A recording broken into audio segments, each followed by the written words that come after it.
If you don't water your plants enough, these are the best for you. Also, at the end, I'm going to be telling you how to make any of your plants lower maintenance. So first I have a snake plant. I'm sure you've seen a snake plant before, but the fun thing is they come in lots of different varieties.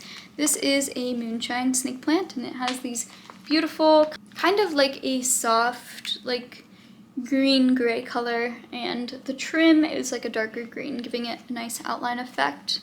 These don't require much light. They don't require much water either, so they're perfect low maintenance plants. Next, I'm just going to be showing you a pretty classic ZZ plant. Beautiful. It is very low maintenance. This has been in my bathroom with no light and very infrequent waterings, and it still stayed alive. Next, I'm going to talk about an aloe vera. These are a type of succulent and they don't require much water, just like many succulents, and these are also great for home remedies. So next I have a Euphorbia trigonia royal red, also known as an African milk tree. It's been on my list for a while, so I'm very happy. Again, cacti don't require a lot of water, so they're perfect for people who forget to water their plants.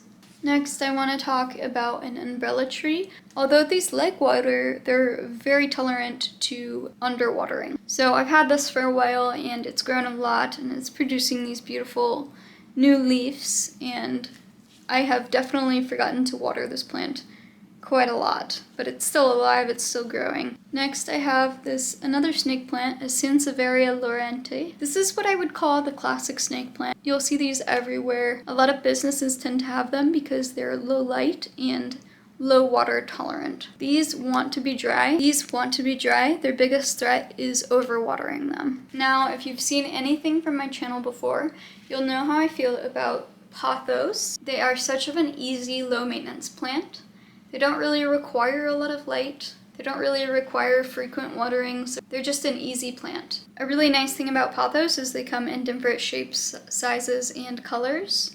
You'll see this is a variety pothos I made. This is my favorite plant, and it has basically cuttings from many different varieties of pothos. So go ahead and check out my pothos video if you'd like to learn more about the different varieties and how to grow pothos. Next, I have just a small black coral snake plant, a Sansevieria. I'm planning on taking this into the office. Just a Sansevieria. Again, it doesn't need a lot of light and it doesn't need a lot of water, so it's a very low maintenance plant.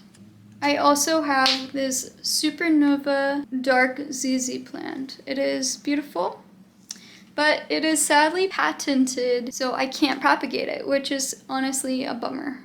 So now I want to tell you how I make my plants lower maintenance. For one, when plants receive less light, they require less water. So if you'd like to water a plant a little bit less, then move it a bit farther from your windowsill, as long as it can tolerate it. Another thing you can do is make your own self-watering planter. You can do this by putting a cotton rope slightly inside the soil and then putting it into a larger vessel and watering it.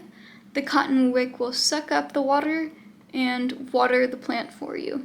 The soil you have matters. The more chunky it is, the more the water is able to flow through the pot.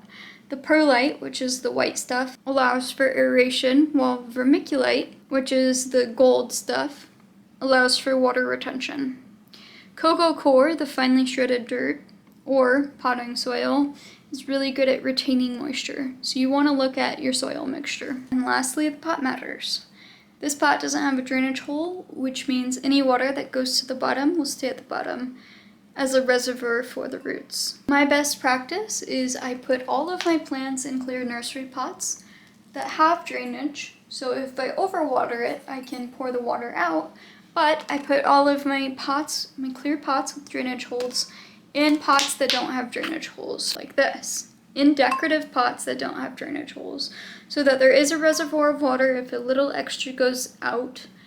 But if I do accidentally overwater it, I can check the plant and see how much water is in the pot. And if you want even lower maintenance than that, you can get a self-watering planter. This planter is terracotta, which takes in water. The outer pot is plastic with no holes, and I will fill this up with water. I put this pot in. The terracotta actually absorbs the water and gives it to the plant. There's also a lot of planters like this that are self-watering. They have a clear window so you can see the water level, and then they have a cotton wick that runs up to the plant. Low maintenance is the only way I'm able to have all of these plants. Remember, you are loved, and please leave a comment. I really appreciate it, or subscribe. Bye.